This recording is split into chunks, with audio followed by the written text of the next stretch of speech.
আসসালামু আলাইকুম। রোকেয়াস ব্লগে সবাইকে স্বাগতম। বলে আমার শোনা, তুমি কি ক্যামেরার দিক তাকাচ্ছ? তো আসলে হালুমরে নিয়ে আমি আজকে আর ছাদে সকালে আসতে পারিনি, বাসায় গেস্ট ছিল।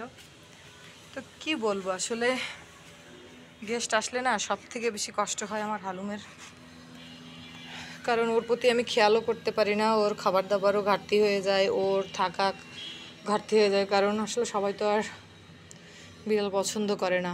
তো আসলে আমি কিছু বলতেও পারি না, আবার সহ্যও করতে পারি না। ঠিক আছে, অনেকেই মানে বিড়াল পছন্দ যারা করে না তারা তো মনে করেন ওরে দেখলে কেমন একটা করে, তো ওই জিনিসটা আসলে আমার খুব কষ্ট দেয়। আসলে আমার এখানে জায়গাও স্বল্পতা হয়ে গেছে, আমার অর্থনৈতিক একটু সমস্যাও আছে। শোন আমা, তো আমি ভাবতেছি খুব দ্রুতই হয়তো আল্লাহ দিলে সব সমস্যার সমাধান হয়ে যাবে। আমি হচ্ছে ওর জন্য স্পেশাল একটা রুম রাখতে চাই, যেখানে ও থাকবে, আমি থাকবো। মানে যখন মেহমান আসবে তখন দেখা যাচ্ছে ওরে ওই রুমটার ভিতরে রাখলাম, খাবার টাবার দিলাম, বা আমি গেলাম আমার কাজ শেষ হলাম, ওর সাথে যে সময় কাটালাম আমি করলাম। কিন্তু মানুষের এই মনে করেন নাক সিটকা সিটকা, আসলে সবাই তার বিড়াল পছন্দ করে না, অনেকে আছে ঘেন্না করে। তো সেই ক্ষেত্রে কিছু বলারও থাকে না, খাবারের সময় ও যদি একটু পাশে টাশে যায়। তো আসলে এই জিনিসগুলো আমার না খুব কষ্ট দেয়, আমি চাই না, কারণ ও আমার বাচ্চার মতো। তো আমি সেটা কখনোই চাইবো না যে আমার বাচ্চার সাথে কখনো কেউ এরকম করুক। দেখি মা, দেখি কি, এটা কি ফেলে দিই, ওটা লাগবে না। তারপরে হচ্ছে খাওয়া হয় নাই, পরে আজকে সকালে, কালকে আমি ওষুধও খাওয়াইতে পারি নাই সময়ের অভাবে।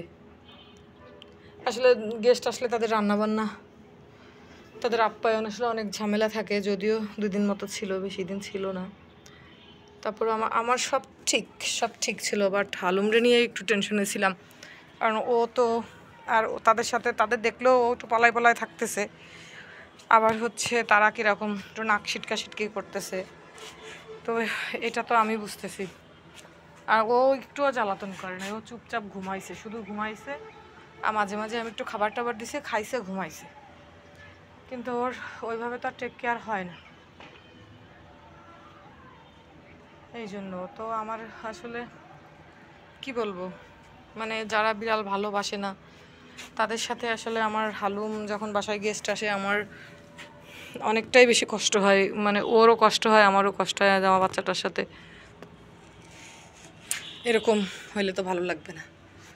এই জন্য ওখানে মনে হয় একটা টিকটিকি টিকটিকি দেখছে, ওই যে এখন ওটা সরাবে।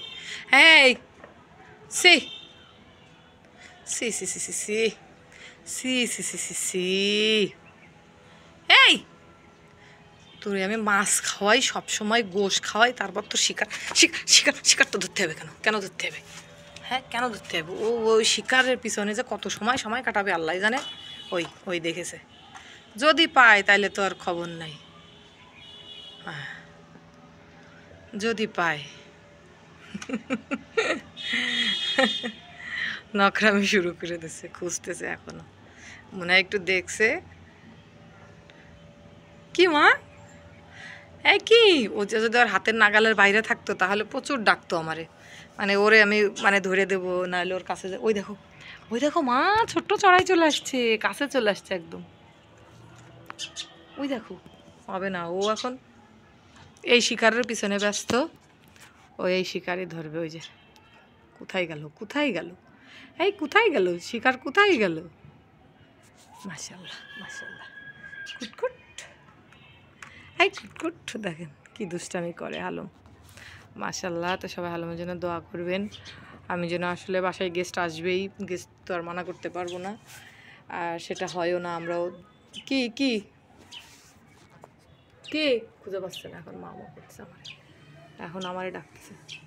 কি হয়েছে মা, এই কি হয়েছে, এই বল কি হয়েছে বল। হুম,